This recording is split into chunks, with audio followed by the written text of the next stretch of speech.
We're rolling with Dr. K. Dr. K. 100 shades of diversibilities every day. We're rolling with Dr. K. Oh, Dr. K. 100 shades of diversibilities every day. Ah,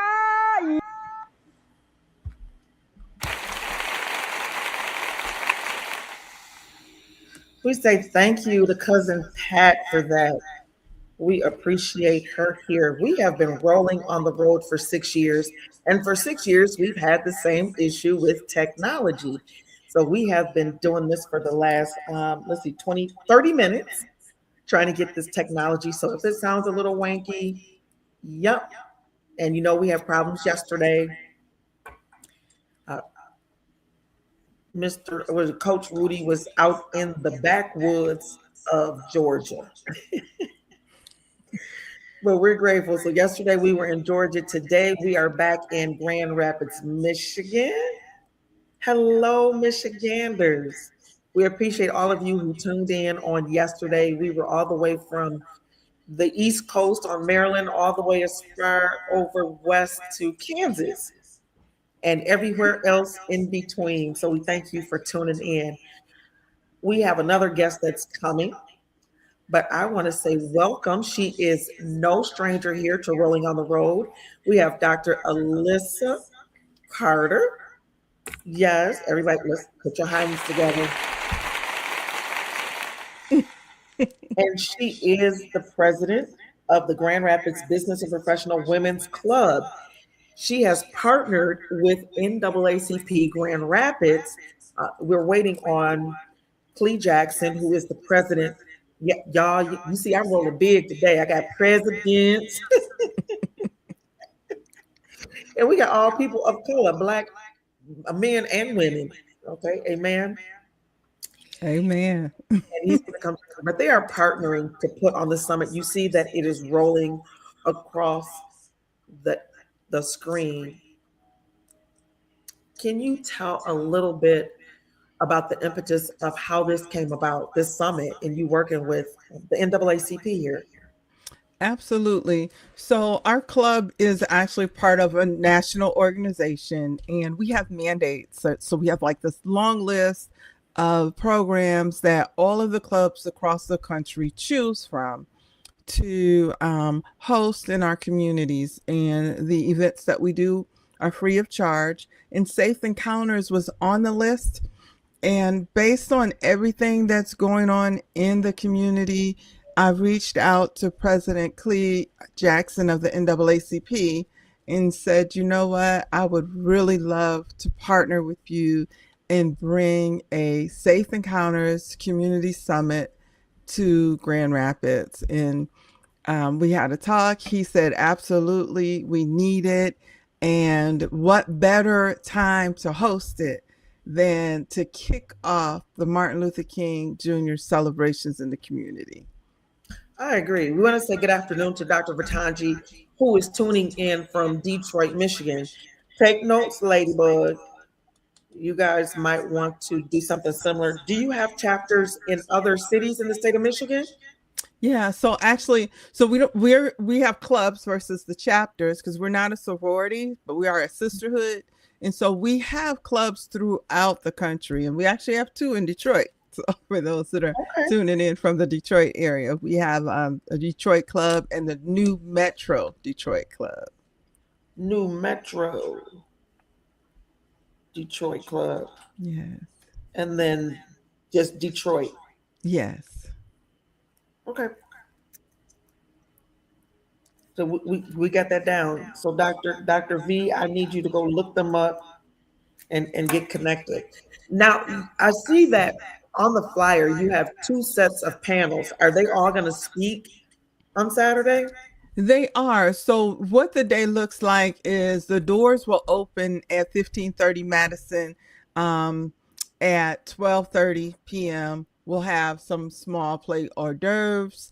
And event will kick off right at 1 p.m. with an opening talking about the purpose, welcoming the community in, followed immediately by a training. That the training is hosted by the city of Grand Rapids, and their staff and some of the officers are going to come in and train on traffic stops and do some simulations on what happens, what to expect if a person is pulled over by the police for a traffic stop.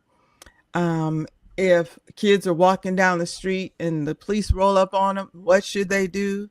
And I always say, number one, don't run. Whatever you do, don't run, right? And then, Yeah, we had this conversation last year when it was time for voting, or the year before. absolutely, we Mm-hmm. did. And then they're going to talk about the knock at the door, right? What do you do if the police knock at your door? What are your rights? And followed by the last piece of that training is going to be, what do you do if you end up at the police station, right? How do you handle that? What should you expect to happen? And once that training is complete, then we're getting into that first panel discussion, talking about navigating the legal justice system. And we've got some heavy hitters on that panel too. You absolutely do. I know the officers that came to my home to do the death notification.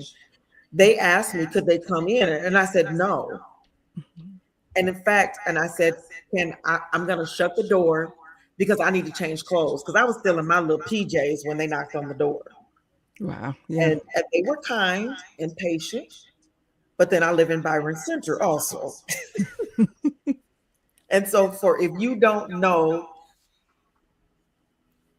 wherever you live across these United of States, you need a bougie neighborhood, and I'm the only splash of color. Yeah. So I just want you to know that.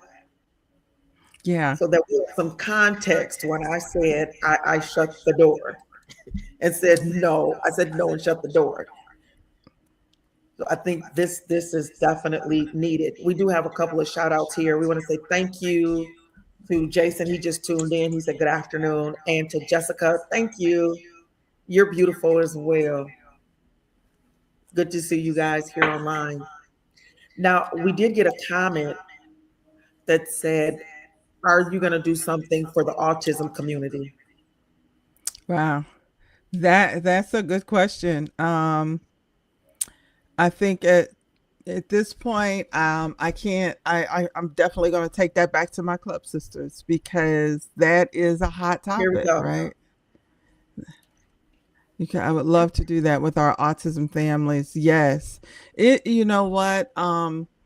See, now you're getting down to the heart, because in Dr. Kimberly, we kind of talked about that, right? Just a little bit about and there we how go. do we Can we connect? Absolutely. I would love to connect. Absolutely. So you know how I do. Yeah. I do warm handoffs. And then she said, I'm telling you, the comments are coming in. Can we host something in Detroit? So I do have the names of the clubs that are there, Dr. V, New Metro Detroit and the Detroit Club.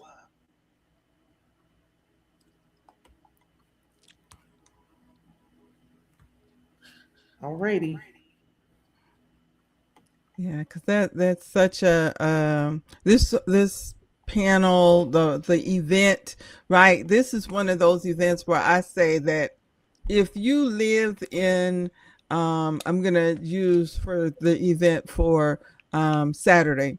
If you live in the greater Grand Rapids area and you leave your house, whether you drive or walk, you need to be in that building Saturday at 1:00, right? After that training, that panel discussion that we have, we have attorney Stephen Drew. We're talking about one of the best attorneys in the state of Michigan. Attorney Tracy Brain. She is assistant dean for Western Michigan University Cooley Law School. Dr. Nikki Smith is a criminal justice professor for Grand Rapids Community College. And then Corey Drake, who is a probation officer. And that panel is going to be moderated by Dr. Dante Trust, who's a vice president at Grand Valley State University. We want to say thank you to Cheryl Lynn, who's tuned in. Good afternoon, Cheryl Lynn. Good afternoon, Charlene. And oh, look there. Jason said that his pastor is on the panel, that he just saw the flyer. Oh, awesome. Yes, the second panel that we have. So right after that first panel, and that panel is going to kind of hit on what we learned during the training and talk about how to navigate through that legal justice system. And then we're going to have a brief talk about mental health and trauma, because I think you can't really have this conversation without including a little bit of that, right? Absolutely. And then that second panel that he's talking about is going to be with the chief of police, Eric Winstrom, and Brandon Davis, who works for Grand Rapids OPA office, and Pastor Greg Amunga, right? And Pastor Greg he has a unique story to tell, as well as he does the fishing with the popo. So this community engagement and bringing community and law enforcement is very near and dear to his heart as well. Cheryl Lynn says she's looking forward to Saturday. And Dr. V said she wants to help. Well, you're supposed to be here in Michigan. We're setting things up to have East meet West or West meets East. And we've had this conversation many times that we can use our hand to say where we are. So we're over here and she's over here. And this is what we do. We connect. Absolutely. And whatever resources we have here in Michigan, it definitely can work someplace else. Absolutely. Jessica says that it's nice to meet you, Dr. Alisa. Oh, thank you. It is a pleasure to meet all of you that are here. President Clee Jackson of the NAACP, Dr. Kimberly is he's still having a little technical difficulty getting in. Okay, so hopefully he'll be able to work that out and get in, but he is still working on it. And so and it was his yes that helped us make this possible. And so I'm very appreciative to President Clee and the NAACP.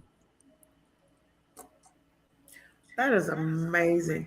You said that the chapter, no, your club, I'm thinking Church of God in Christ because they're chapters. So, okay, let's switch over to secular. And you guys are a club. Now, do you think of things locally? I heard you say earlier that you have mandates. So what type of mandate did you have in order to have the summit? Okay, so the NAMBPWC is founded off of principles that Sojourner Truth lived by, and she is our symbol. And Sojourner Truth, it was important to her to educate and empower her people, her community. And that is our mission statement. So we have this mandate, a list of programs that we all do across the country. We pick from this list, right? And the list is created by our national officers. And then we design something that meets the needs of our community, right? And everything that was going on, going back and we talk about Grand Rapids from the Patrick Loyola case, and a lot of we get the stories, we get the videos, and did you hear, about things that are going on? So our club members, as we talked about the needs of our community and how we could fill some of those voids with education, because, that scripture that says that people perish due to a lack of education, right? Due to a lack of knowledge. So we came together and decided, let's do safe encounters. Let's provide a program to help eliminate some of what we hear about and see, right? With the traffic stops, Mhm. you see the videos and the or you hear a lot of times, you hear when people talk about it, there is so much fear and panic. Because I can think about me, Dr. Kimberly, if I'm driving and a police officer turns behind me, I immediately look at my odometer like, okay, I'm not speeding. I know I haven't done anything, right? But the heart still races, right? Yes, yes. Like, you haven't done anything, but the heart still races. And so there is um, need for this training. I'm also in remembrance of when I learned how to drive. My dad taught me how to drive, and I grew up initially in Pennsylvania. And my dad taught me how to drive. And one of the things he said during that time was, if you ever get pulled over by the police, he was like, put your hands at 10 and 2 and don't move. That part right there. Just Hmm. sit there until the officer asks you to do something. Don't move. Don't shuffle around. Don't move too quick. Don't immediately go to the glove compartment. Just sit there at 10 and 2. Right. And so I appreciate those lessons growing up. And I just feel like when you see all the videos, you feel like people aren't having those discussions anymore. Right. People aren't really talking about it. And too many people are going on based on what they see online to do, you know. And so, yeah, we're Alicia Brazil hoping that. said that my dad said the same thing. Absolutely. Absolutely. Oh, Yes, yes. See, yeah, that was good wisdom. A great lesson to be taught, let me tell you. And I just hope that after people go through these trainings, right, that people will feel more prepared. Somebody said, well, don't you think they'll be more confident? I said, I don't know if we can find confidence, but we can definitely help them be more prepared, right, for traffic stops. we appreciate. Sherilyn said the past events have been very reactive. I appreciate that this event is proactive with hands-on training and live Q&A. Yes, yes. And I'm glad she brought that up, because this is one of those times where we say, here's an opportunity for community members and leaders, right, to be proactive.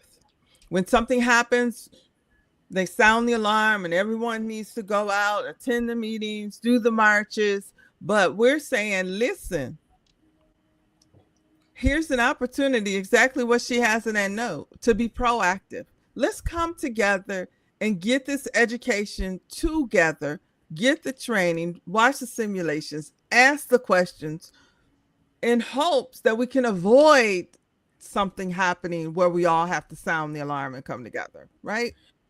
Yeah, it was very disheartening. I had Robert Womack on here when the trial was going on, and for him to tell everything that happened, that it didn't come out in the news, that was only inside that they knew, the audience was just flabbergasted to hear the whole story, and he never had the opportunity to tell the whole story, just those little sound bites that we were talking about earlier, but to have a whole hour to sit and say this is what happened from start to finish, how he was stopped, what happened during it,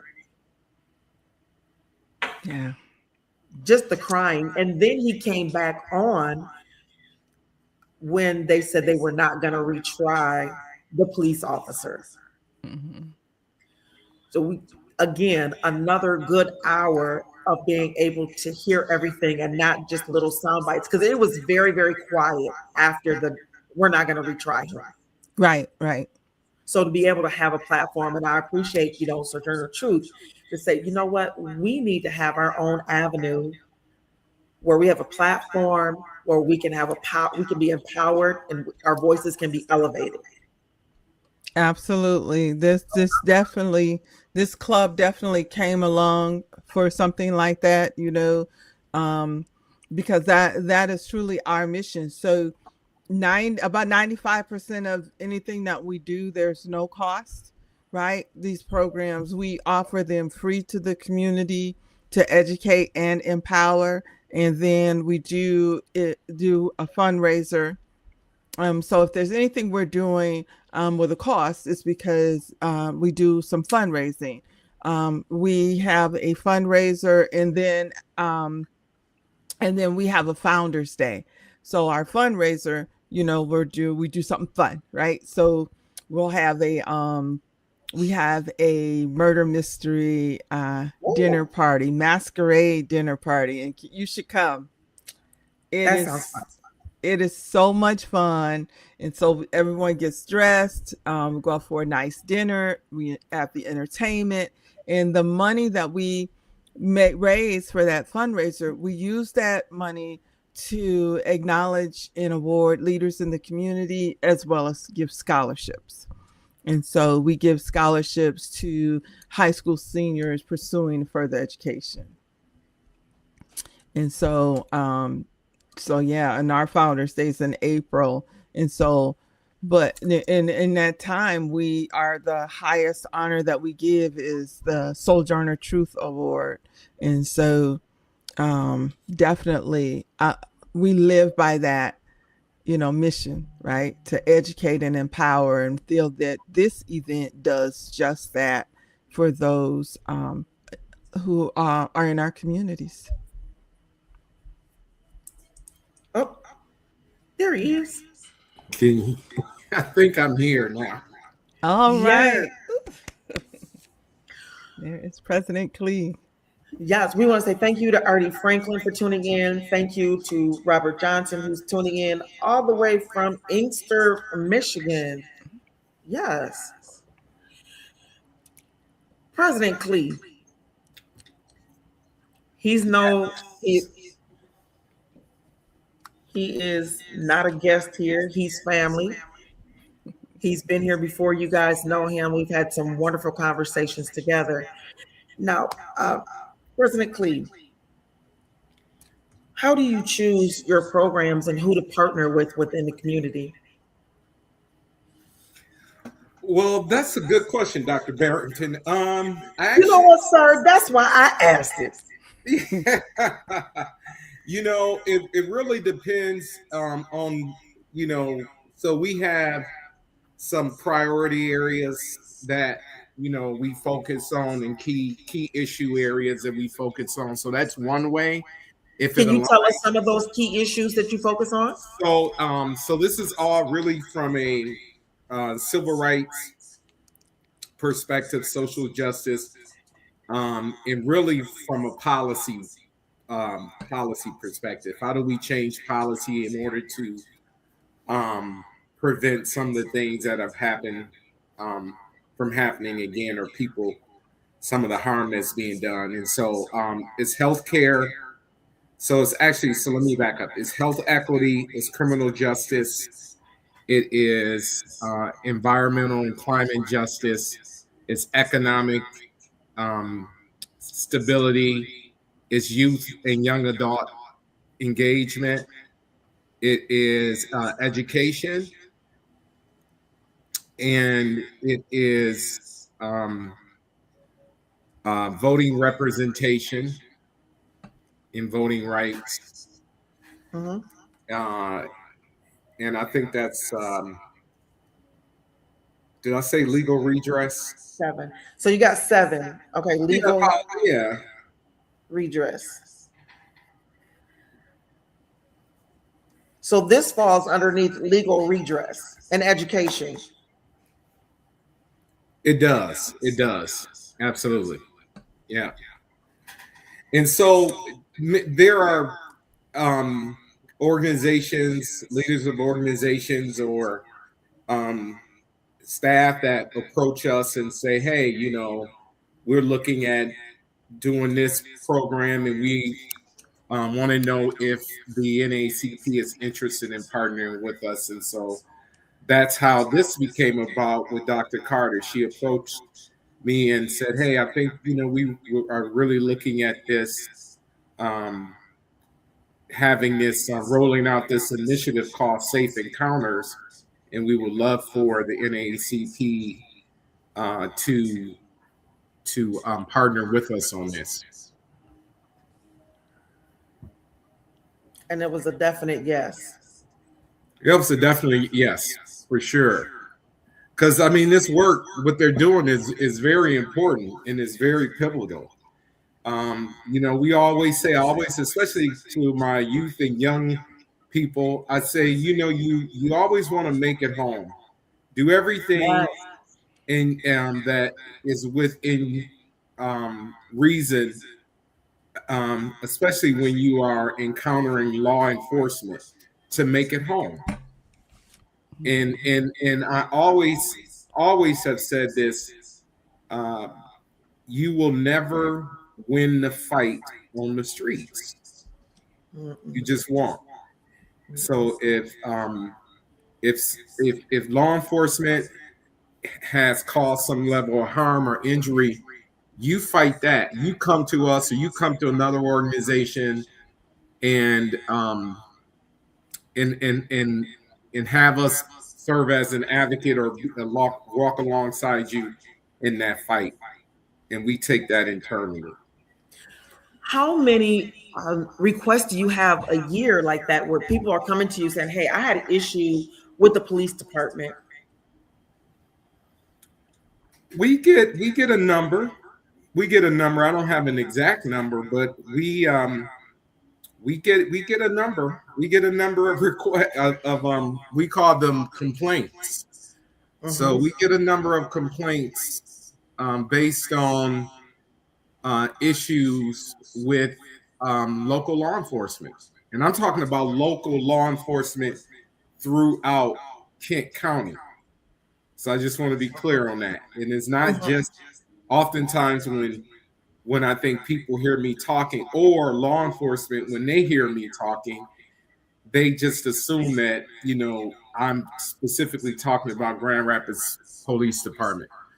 And if I am, I'll be real clear on that, whichever agency I'm talking about. But we take complaints with respect to law enforcement from all across Kent County, and also complaints involving the state police as well. Yeah. So that's how that works, and it's unfortunate, right? But I think, again, that's why this event that's happening this Saturday, I think, is so critically important for community to come out to understand how to have a safe encounter with law enforcement. And so there are some that will actually be cynical about that when we say have a safe encounter with law enforcement, because there was some who would say, well, Sandra Bland thought she was having a safe encounter, and she ended up losing her life. Philando Castile thought he was having a safe encounter and ended up losing his life. But again, just want to be clear. We want to, it is, I think the point of this event on Saturday, the Safe Encounters event, and Dr. Carter can speak to this as well, is to arm our community with knowledge and facts. That's what Absolutely. it is.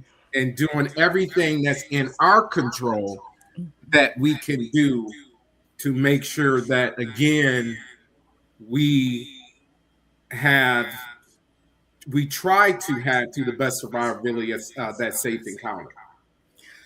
We want to say thank you to Tennille Harkness for tuning in. I believe she's over in the Detroit area. I'm telling you, my Detroit folks is showing up on today. I appreciate y'all. Now, you said you listed off two names, and they thought that they were in a safe encounter. What didn't they do right that you're going to teach on Saturday? honestly, I don't think there was anything that they did wrong, right? And that's why I said some folks will, kind of be cynical to say, well, actually, they did have a safe. They thought they were having a safe encounter, right? And so let's just be real clear and put it where the goats can get it, as my brother Joe Madison used to say. We know that there are rogue officers out here, Absolutely. regardless of how safe and how compliant you think you're being. That's just fundamentally fact. There are rogue officers. That's it. But again, it is teaching individuals how to interact, right? How to interact, even with the roguest of rogue officers, and then pray that somehow, if we as a civilian or a civilian sees it and they're doing everything they've been taught, they've been trained to do, if they see that it's going way left, the officer is pushing it way left, then I guess at that point you just have to pray that the skies open and the thunderbolt comes down and take him. Yeah, one of the things. Help us, Lord Jesus. Now, Dr. Alisa, I'm looking at your panel. You have all people of color, and you only have one person, which is the chief of police. Now, if he's coming, he's in agreement. Now, how does he take back what all of you say and try to implement that? Do you have, a matrix for him? I wouldn't say that I have a matrix for him, but I will say this. We have attorney Carlton Myers, who is the NAACP's attorney, and he will be moderating that panel discussion, right? So at the end of that discussion, he's going to do some takeaways, right? And a call to action. So based on that discussion, so I think that I think there's going to be two-way education that takes place, right? So the community is going to come in here and we're going to learn what things are supposed to look like at a traffic stop or a door knock or police rolling up on the kids on the street, or if a person ends up downtown, right? Like what should they do? What things should they not do, right? Like for a young person, a child being taken to the police station, right? Number one, don't talk, right? I want my mom, I want my dad, but my guardian, grandparent, whoever, right? Until they get there. And then that parent needs to not talk if there's a situation they can't handle and they need to get representation, right? Legal representation. So the goal is to learn what happens and then learn how to navigate through that, right? And the do's and don'ts. So you bring the experts to the table to do that. And then, you know what? If law enforcement is in the room, they're seeing what we're learning, right? Because we're going to learn to try to have the safest encounter possible, right? Now, well, hold on right there. Put a pin. Is the chief of police asking some of the staff that is not working to be present? Yes, I'm pretty sure he's not coming alone. I'm pretty sure he is not coming alone. Right. As we say in the church world, we don't want his armor bearers. We want some of the pew people. Right. And that is what you just said there, explains the training, right? Because in the beginning, the training is going to be done with some of the officers, right? And I've had lots of people say, well, why are you bringing the officers in? Because those are the people that are pulling our people over. Right. Right. So I want to know what they actually do, why they do what they do, and what they're thinking about when they do it. And then when the community asks the questions, right, they are there and present and hear it. Right. And so I think that this is one of those times where you got to bring everybody to the table, right? There are certainly times when only certain people should be at the table, but there are other times when everybody needs to be at the table. And this is one of those everybody times. Boots on the ground.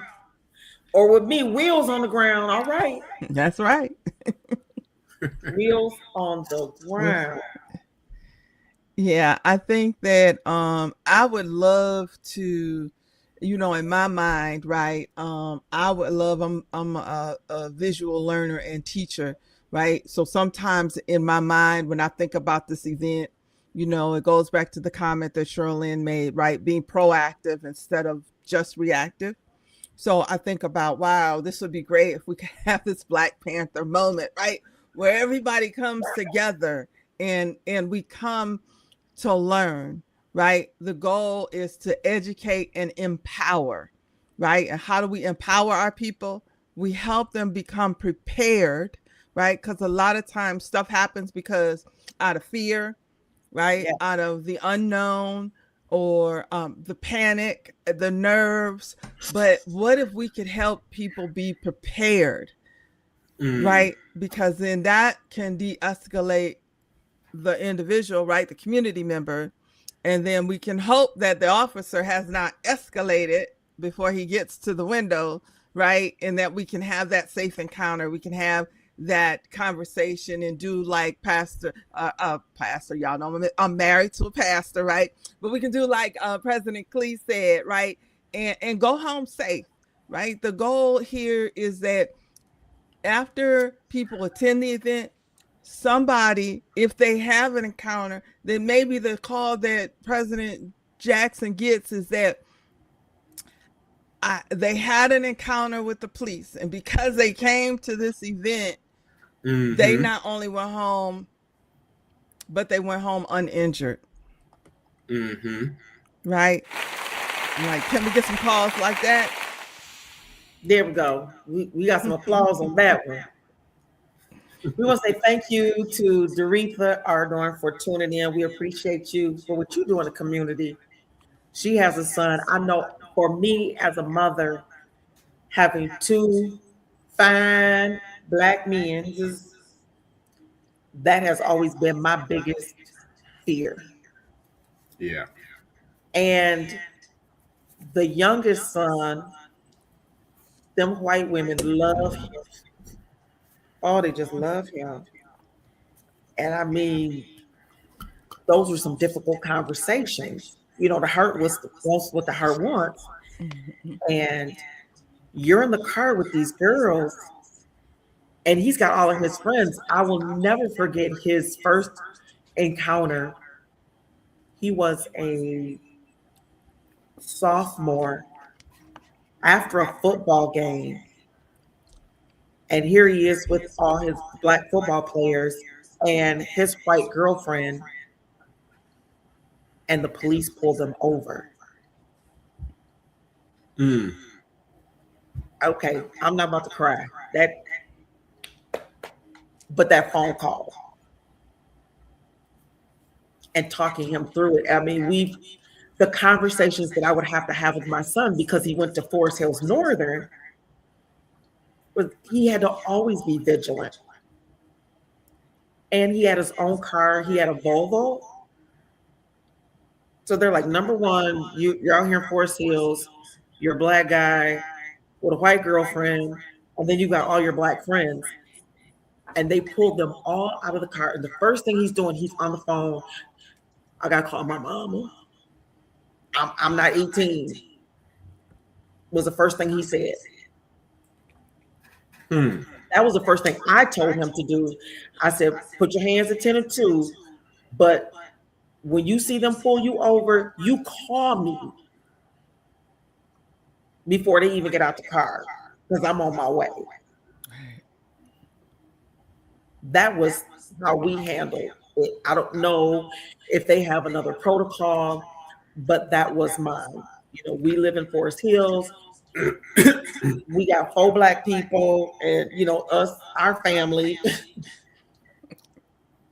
and white girls like you. So it's like, hey, if you ever get pulled over And when you see them lights flashing and them coming up behind you, you call me.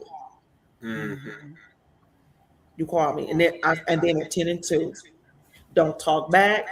Just if they ask you to get out the car, you say yes, sir, and do what they need you to do. And the first thing that they accused him of was she kidnapped, and they took her aside and wanted her to say that she wasn't with them on her own accord,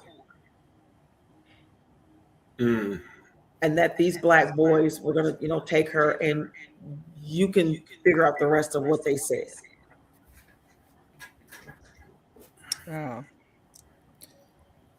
So, are we going to have that type of conversation, or just what comes up, or just how a routine, traffic stop, or you look like somebody, that was the other piece. My brother was always the one that he looked like someone else. That they, he looks like somebody that we're looking for. Well, they call it you fit the description. Yeah. Yes. Yeah, that's always an interesting one. I think I can say for sure that primary sticking to the goal to make sure that to ensure that we meet the goal of the primary goal of the event is and making sure that we educate the people as much as possible on how to have these safe encounters, right? That's going to be first and foremost of what the event kicks off and starts with. But with the panel discussions, there will be opportunity for Q&A, right? So there's going to be some things I can imagine that there'll be some conversations that people may not be able to get resolved in that point, right? Because some people are going to come with cases. They may be active cases. They may be old cases. They may not be local cases, right? So I would say in time for situations like that, they may not walk out with resolution there, right? But one thing that I think myself, my club, I think one of our goals is that when people leave the event, that they clearly have a better understanding, especially our young people. If the police roll up on them, don't run, right? Whatever you do, don't run, because we know that then the officer starts thinking, well, he must have a weapon on him, or he must have committed a crime, right? The officer gets escalated, and we don't want our young people being injured, right, and abused. And so, but the goal is that everyone walks away more educated on how to have the safest encounter they can have with the police, and also that people will continue the conversation, right? Because we're not miracle workers, and we can't solve it all in one day, right? True. So we hope that those conversations will continue. All right, I got a couple of questions. Now, my first question is, what does aftercare look like after this discussions?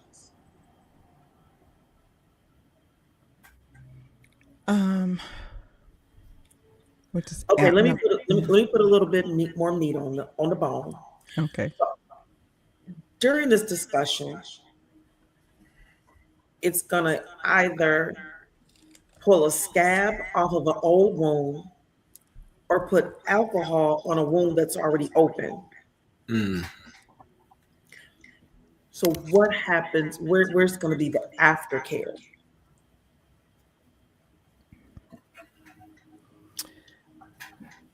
President Clee, do you want to take that question? I think that's a loaded. I think that's.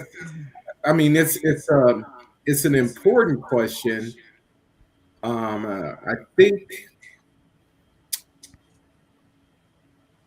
one of the things that we will provide this Saturday is an avenue for whether it's a current active case or an old case that folks may feel that there's been no closure. So what we always do is offer our services as a resource.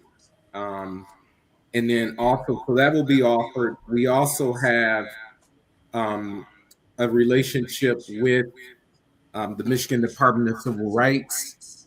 That is the avenue that folks can, and it's based on they have jurisdiction to actually take complaints that are 180 days or less in terms of the time of the incident, the date of the incident.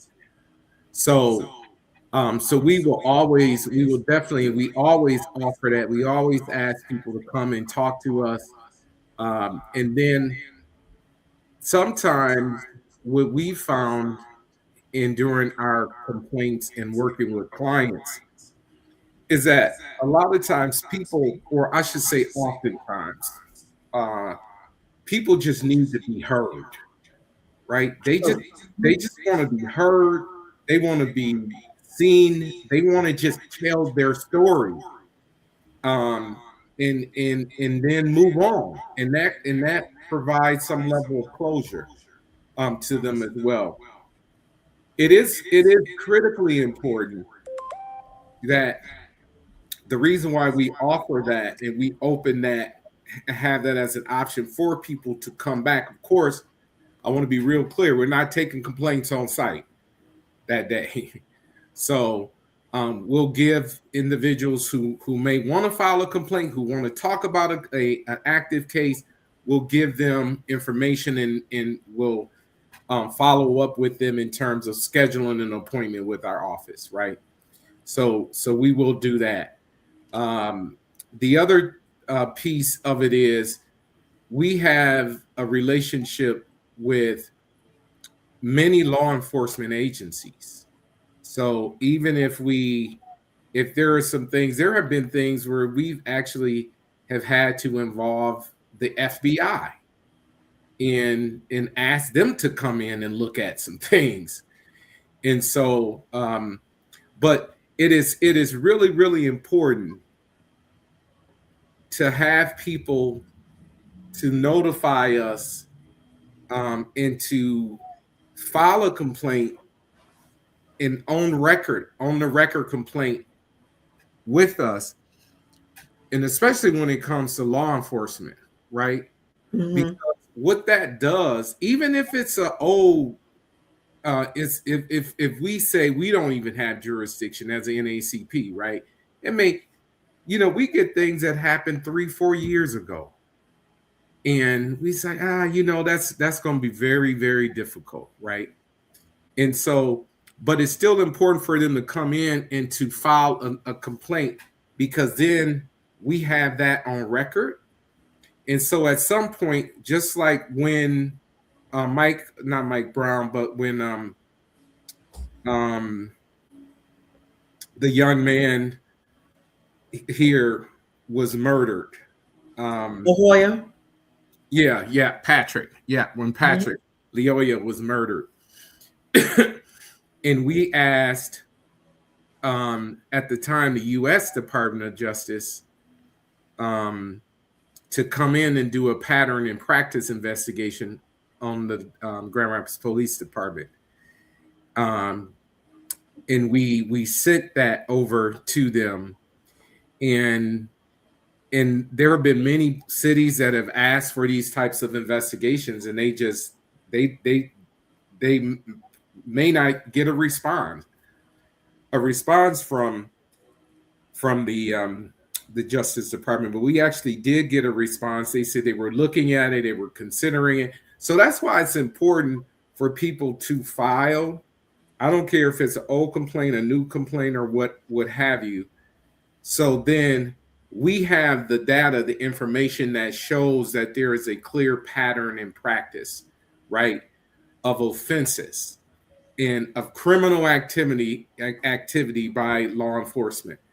And so when at some point we ask for a pattern and practice investigation, just like we asked for when under the Biden administration, under Vanita, when Vanita Gupta was a leader at the U.S. Department of Justice, we provided a whole timeline going back to the 80s, basically, of pattern and practice, clearly incidents, harassment, brutality, in a number, and these are all case based, and so that's why it's important. Now, I will say this: based on this current administration, they're not doing any pattern and practice investigation, and they're not going to. And they made it very clear. And actually, they have dismissed many of the pattern and practice cases that were in play. And so, but again, in the next administration or whomever the next administration it's always good. So aftercare is just that. We're here as a resource. We can refer people out. In many, we have referred people out to mental health professionals, and a number of other partner organizations that could help, potentially heal some of that trauma. So the guests, based on the guests that are there, and this question is going to be for you, Dr. Carter. Did you choose the organizations because, or the people, I should say, that the organizations they represent, did you choose them because if people needed aftercare, would they be the contact person to facilitate that?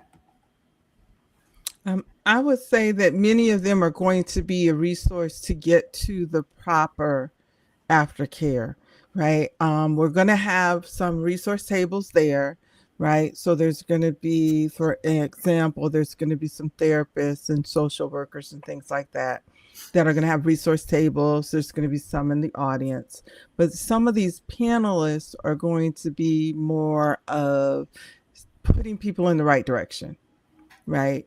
And so I can't say that, I can't say they won't, right? I can't say that Attorney Stephen Drew wouldn't take a case, right? But I could say clearly that we're talking about one of the best Black attorneys in the state of Michigan, known across the country, was one of lead counsel with the Larry Nassar case, right?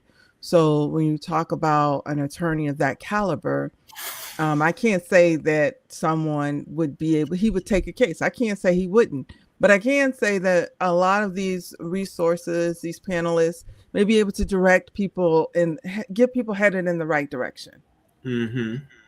Right? Be able to make some referrals. We have a comment here. Oh, okay. Thank you. Doretha, she said education. Let me see if I can capture it here. Shirley, education is better than enforcement when being educated. Can you guys see that? It says education is better than enforcement without being educated. Oh, that's a good statement. Mm-hmm. Yeah, that's an excellent statement. And I asked the question about aftercare because so many times, discussions like this, again, like I said, can either pull off a scab or be alcohol to an open wound. And if the people have no place to go, do you, as the club, already have people in, not just the workers, and I know you may have some therapists, but outside of that, is there a protection plan, if you will? So we come in here, is everything that's going to be said staying in the room? Are people able to have these confidential conversations if necessary? If there's going to be any backlash or retaliation, because maybe someone may have been guilty, but had a very bad encounter, with the police department, because yeah, you might have been wrong in the wrong, but did that need to happen to you? Absolutely not. Um, I would say we have to be frank, right? And say that we are going to be in a public environment, right? We're inviting the community at large. So I can't say that anything spoken on the floor is going to be a private conversation, right? Because we've opened the door to the community. And so I want to, be frank and be honest about that. But I like the um, comment there about education is better than enforcement without being educated, right? It goes back to the scripture. Our people perished for the lack of education. So we really want people to come. I understand that, yes, it is going to rip off some band-aids for some people, right? It's going to be pouring salt in the wound for some people. Um, and then there's going to be some people who are going to come in and just be wide open to, I had no idea, right? We're asking people to bring their youth, right? We want them in the room, especially our young Black boys. We need them in the room to be educated, right? To understand, because they may be in that situation, like you said, what you described with your son, right? To be driving and get pulled over. Nowadays, yeah, we always want our kids to be able to call home, but if that connection capability is not already in that vehicle, that might even cause another problem, right? With the laws in regards to the phones and in the hand and that kind Yeah, of I just found situation. out today that ticket is $180 to have your phone in your hand while you're driving. Wow. Yeah. And that's a steep ticket. Mhm. We want to say thank you to Lola Brown for tuning in. We appreciate you. She's been a guest on the show. Yeah. I think that, again, that just encouraging the community to come out. One thing I want to say is that, we said the doors are going to open at 12:30. We're going to have a little, a little something for folks to chew on before the program kicks off. And when we wrap up, I want to acknowledge those who made that piece possible for us, um, because this is truly a collective effort, right? you know um, we are so appreciative and can offer to invite more people to the event because of the yes we got from President Clee, right, and the NAACP.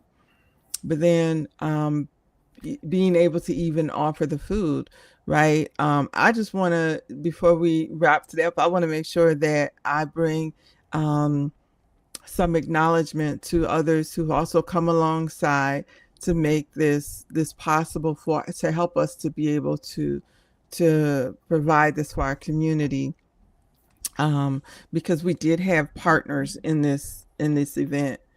And so I don't know if you want me to do that now or you want to save it for later. You tell me.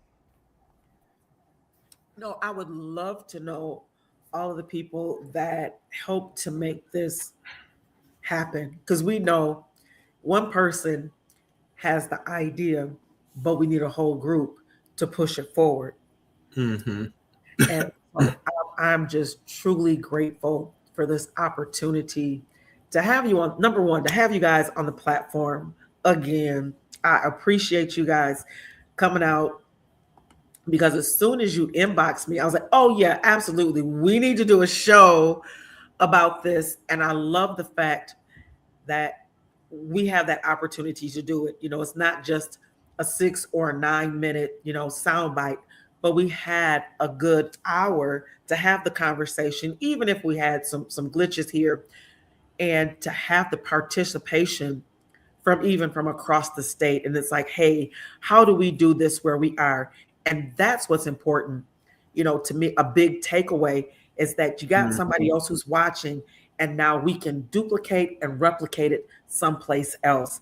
And we can start protecting each other, especially our young men. That just has to happen. And can you, number one, I know it's scrolling, but we want to say the date, the time, and the place.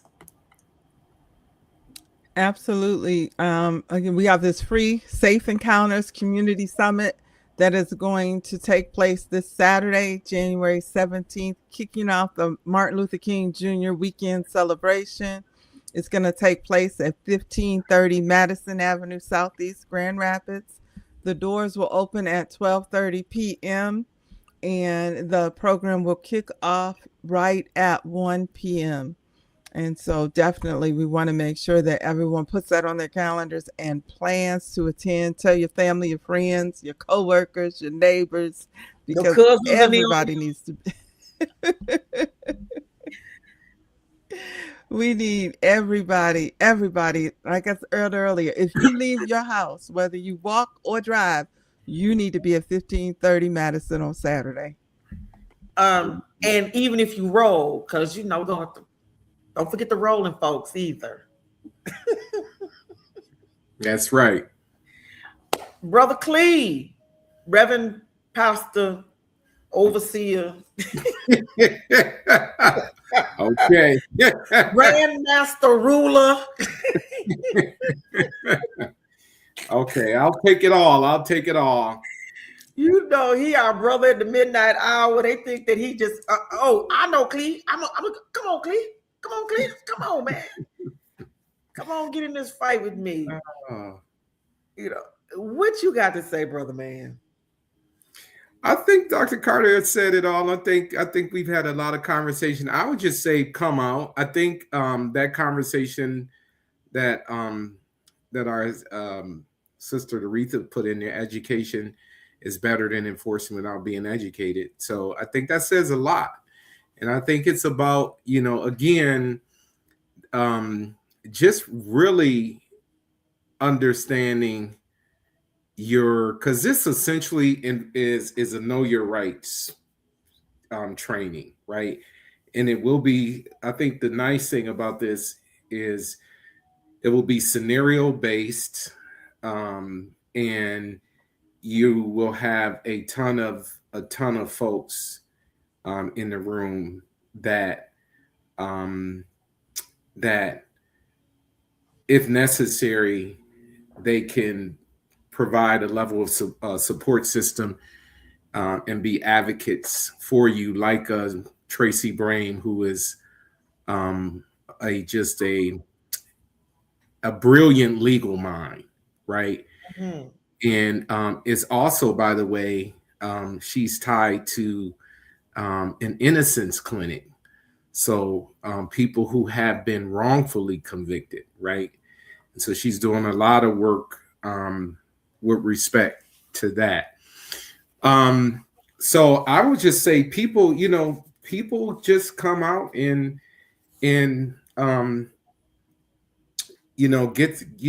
get some knowledge. There will be a lot of jewels dropped, a lot of knowledge. So I just encourage people to come out and gain that knowledge, and it's better to know than not to know. Okay.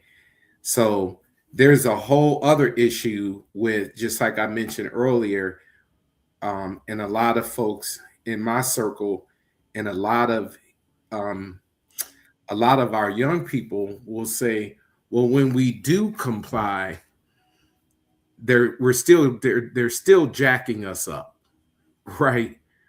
So, but that's not the point. The point is understanding what your rights are, what to do to the best of your ability to have a safe encounter. And again, like I said earlier, because I believe a mentor of mine told me long time ago, repetition is the mother of all skill, right? Mm-hmm.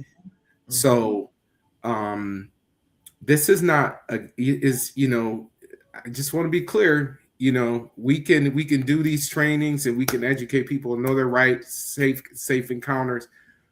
But this still does not mean that it is going to prevent a rogue officer from being rogue. That's just the reality of it, right? And so the other part of it is this: you know your rights, you know how to engage, you know how to engage. And so, and as I said earlier, also, you will never win the fight on the streets. So if you know your rights, you do everything that is in your control, you're complying, you're obeying the law and all of these things. And if it goes left by a rogue officer, then that's when you come to one of our organizations and others to help fight that alongside you and with you. So that's the importance of just having this level of knowledge and people knowing. And that's it. And God knows I'm probably one of the most frustrated people out here when it comes to law enforcement, honestly. And you know, that's why I don't necessarily believe in training. When people say that they need more training, they meaning the law enforcement, they need more training. They need more training. No, they don't need no more training. Okay, we need to stop saying that. What they do, they're doing exactly what they're trained to do. That's it. They're doing exactly what they're trained to do. And so, and then we have to do exactly what we know how to do in terms of understanding our rights. And then here's the deal: we have to litigate and legislate that. That's what we have to do. We have to litigate and legislate. That's it. And just like what happened to this sister in Minnesota, Renee Good, who was assassinated in front of the entire world, and then Keith Porter in California, who basically was murdered, right, by an off-duty ICE agent, because they're not law enforcement. We want to be clear on that. Those are the types of things where legislation would make people think twice.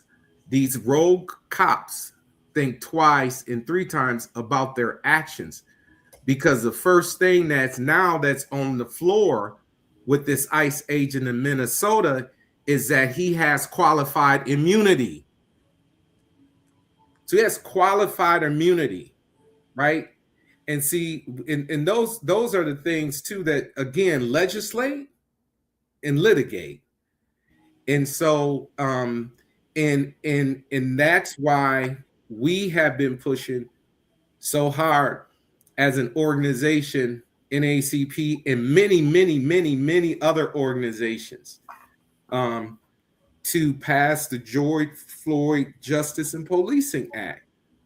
That's George Floyd Justice and Policing Act. Justice and Policing in Policing Act. And that's been sitting in Congress, and there's no movement. So of course, it's not going to happen with this administration. I mean, but it was sitting in Congress when the Biden administration was there also. And so it was sitting in Congress then.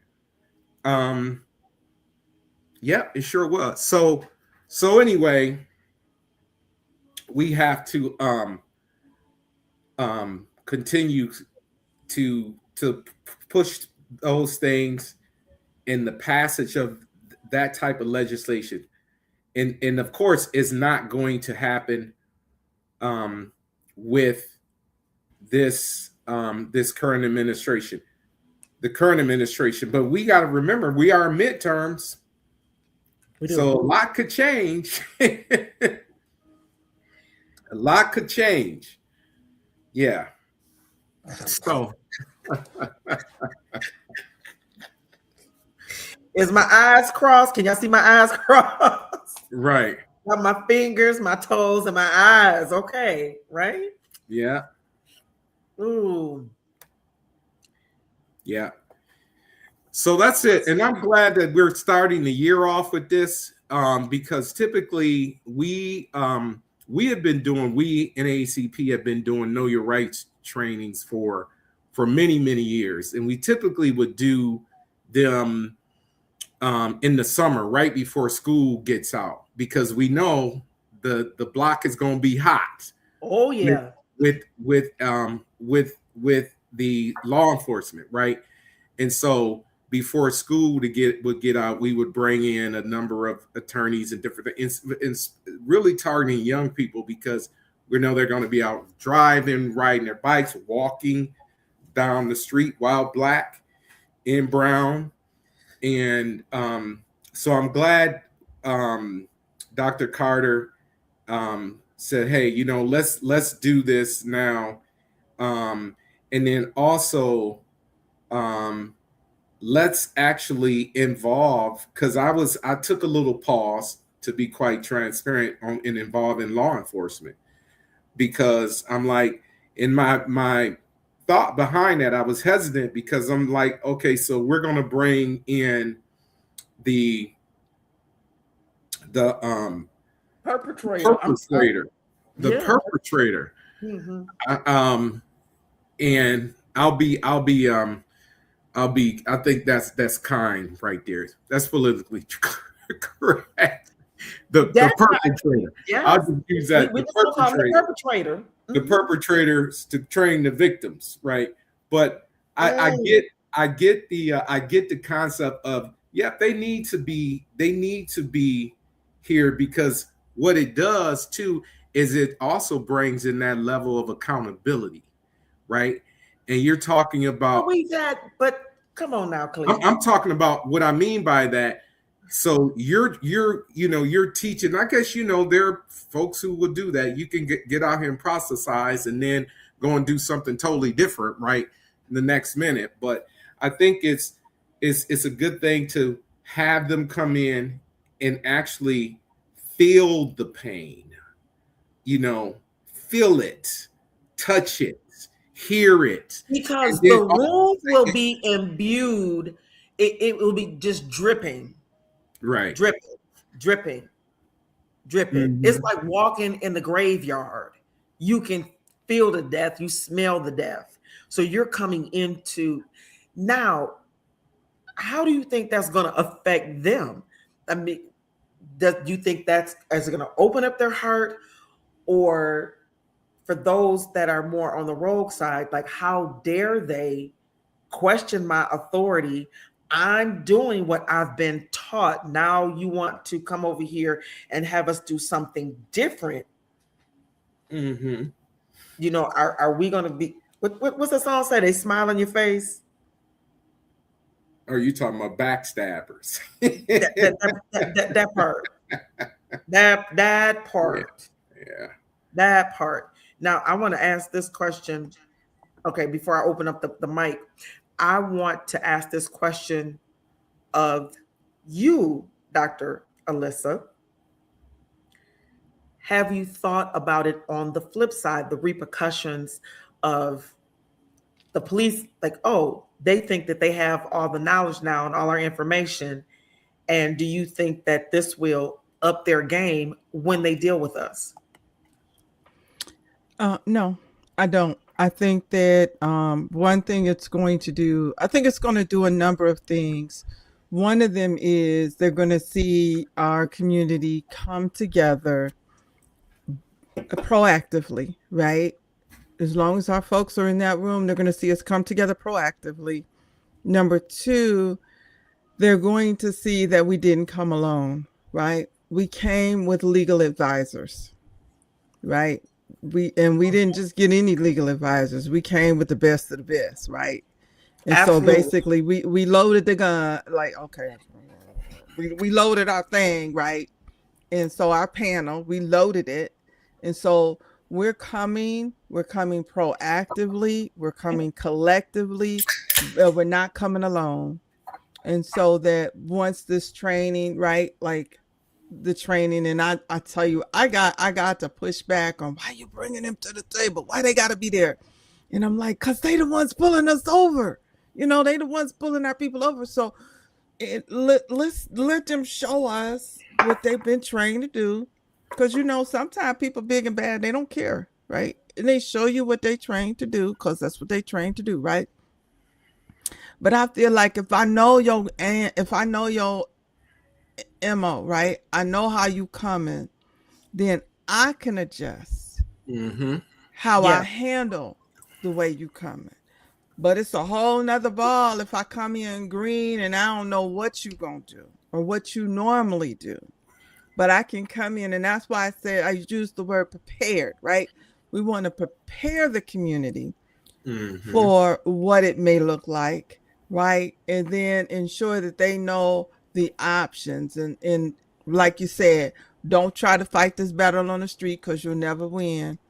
If you run against a bad one, we know it's good, we know it's bad. If you run against a bad one, make sure that you dotted all your I's and you crossed all your T's so you can live to fight the fight, Mm-hmm. right? And so it's one thing to live the fight, but it's another thing to live to fight the good fight. And that good fight is when you've crossed every T and you've dotted every I. And if you still got to fight, then somebody might not have a leg to stand on, and Yeah. it won't be you.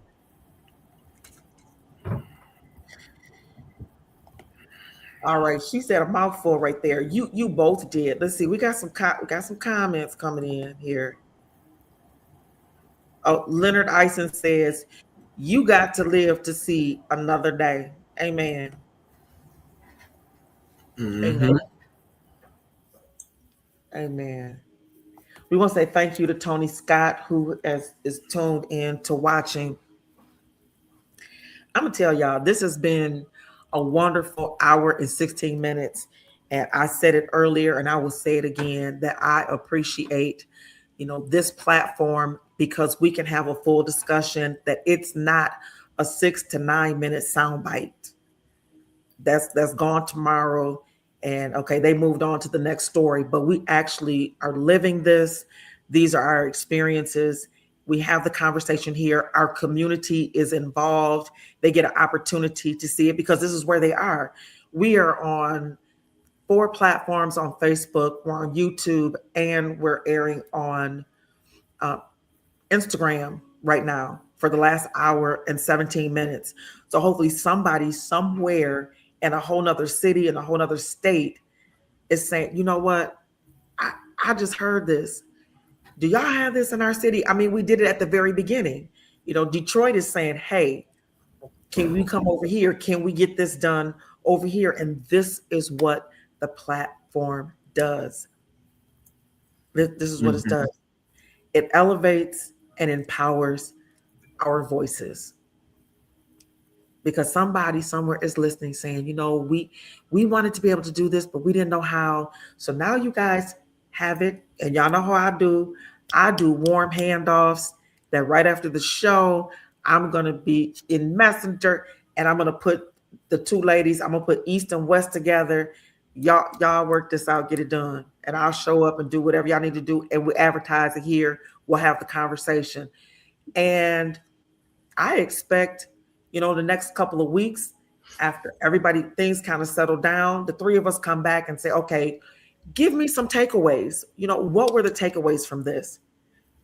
Was it worth it? Did the people show up? Did the people talk? How many people went to the resources? So, we need to come back, you know, ever so often and say, look, what was the results of what we did today? Because we know that it only takes a little drop of water that will wear down a mountain. And you'll say, Mm-hmm. wait a minute, this was this big, huge mountain. What happened? It just, them little bits of water just kept on dripping, and it just wore it down. I'm telling Mm-hmm. you, water is powerful, powerful, powerful. Yes. Um, Hey, Annie Edwards, thank you so much for tuning in. We appreciate you. And the other piece is that this will re-air on GRTV 25, which is our local community media center on cable channel 25. So people will get an opportunity to see it and then be able to come back. And then when we have the conversation and we have some of the panelists come on and have that conversation, we have a record of what we've done and what we're doing. You would like to give out some thank yous, Dr. Carter. Yes, I want to again thank President Clee and NAACP for your yes.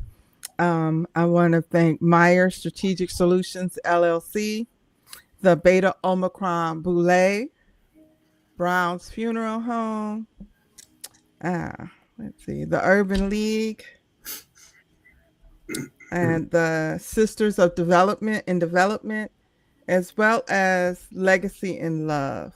And of course, all of our club sisters who have come together to work to bring this program to you.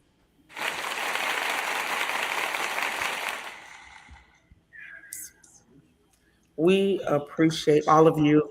And you know the best, we have to say the best for last. We got the man behind the woman, behind every, they say behind every great man, there's a woman. Well, every great woman needs a man to hold her up so that she can do all that she does. And definitely the Reverend Doctor, the husband, Ron Carter, is that for Dr. Carter. We appreciate you, sir, for making sure she gets to where she needs to be. And she looks lovely. Here you go, sir. There you go. Yes. Yes. I definitely miss Mr. Barrington. I tell you, that stand the man kept a sister going. What did they say on the Mickey Mouse Club? Now it's time to say goodbye to all our friends and family.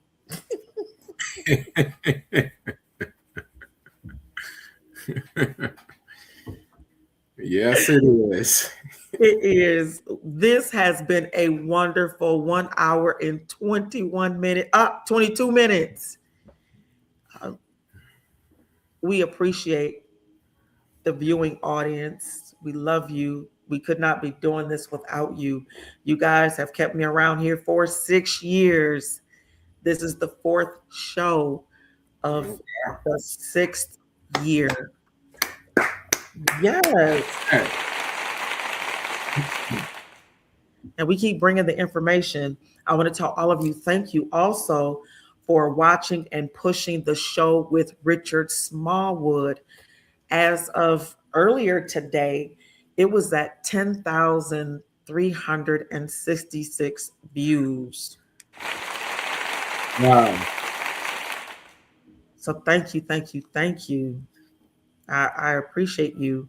The show originally had over like 9,316 views. And so since his death, there has been over 1,026, I believe, more new views. So that's awesome. That is awesome. I actually attended when I was in DC. I attended Metropolitan Baptist Church, which is with the Dr. Beecher Hicks, one of the most powerful orators around. And Richard was the musical director there. And so I would see him on Sundays. He was directing that choir. Yes. I want to say thank you, Dr. Carter. Thank you, Reverend Dr. Brother. You know, Imam. Yes. Look. Clee Jackson. And join me on next week. I'm so excited. We will be in New York. We'll start out in New York on Tuesday. And then on Wednesday, we're going to head over to Egmont, New Jersey. Yeah. So sister is truly going to be rolling right here from her seat in O'Byron Center, Michigan.